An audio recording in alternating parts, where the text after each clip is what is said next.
আসসালামু আলাইকুম। আমার শ্রদ্ধেয় দর্শক ভাই বোনেরা কেমন আছেন? আশা রাখছি ভালোই আছেন। আমরাও ভালো আছি আল্লাহর রহমতে।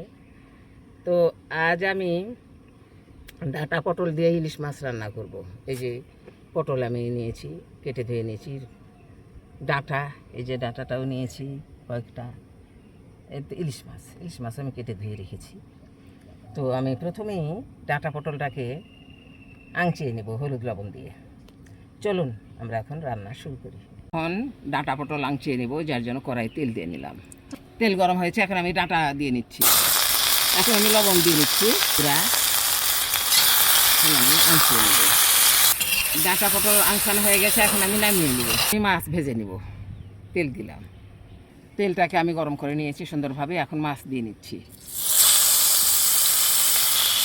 মাছগুলো আমি হলুদ লবণ মেখে নিয়েছি।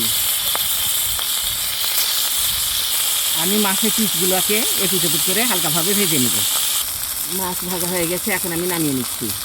রান্নার মূল পর্বে চলে আসলাম। আমি কড়াই তেল দিয়ে নিচ্ছি। পেঁয়াজ কুচি, জিরা, তেজপাতা।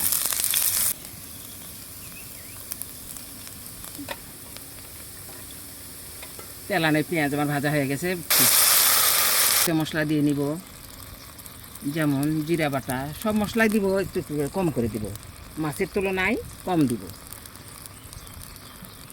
আদা বাটা, ধনিয়া গুঁড়া, হলুদ গুঁড়া, মতো লবণ, মরিচ গুঁড়া, বাটা মরিচ আমার দেওয়া হয়ে গেছে। এখন আমি মশলাটাকে কষিয়ে নিব। হয়ে গেছে, এখন আমি আংচিয়ে রাখা ডাঁটা পটল দিয়ে নিচ্ছি। এই ডাঁটা পটলটাকে আমি মশলায় কষিয়ে নিব।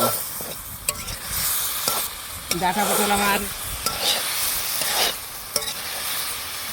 পটল মশলায় আমার কষানো হয়ে গেল।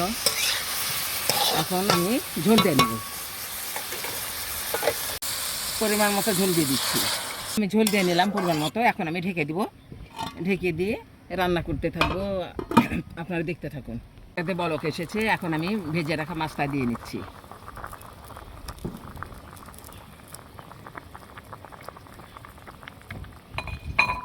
একটু নেড়ে চেড়ে দিব, মাছটা ঝোলের মধ্যে দিয়ে দিই। হয়ে গেছে, এখন আমি ঢেকে দিব। আমাকে আরও কিছুক্ষণ রান্না করতে হবে, আপনারা দেখতে থাকবেন। তরকারি রান্না আমার হয়ে গেছে, এখন আমি নামিয়ে নেব। এই যে আমার ডাঁটা পটল দিয়ে ইলিশ ঝোলটা হয়ে গেছে, সব কিছু ওকে। তো আপনারা ইচ্ছা করলে এভাবে রান্না করে খেতে পারেন। ইলিশ মাছ তো আপনারা সবাই খান, কিন্তু ডাঁটা পটল দিয়ে যদি না খেয়ে থাকেন, একদিন রান্না করে খেয়ে দেখবেন, বেশ ভালো লাগবে। আপনারা সবাই ভালো থাকবেন, সুস্থ থাকবেন। আল্লাহ হাফিজ।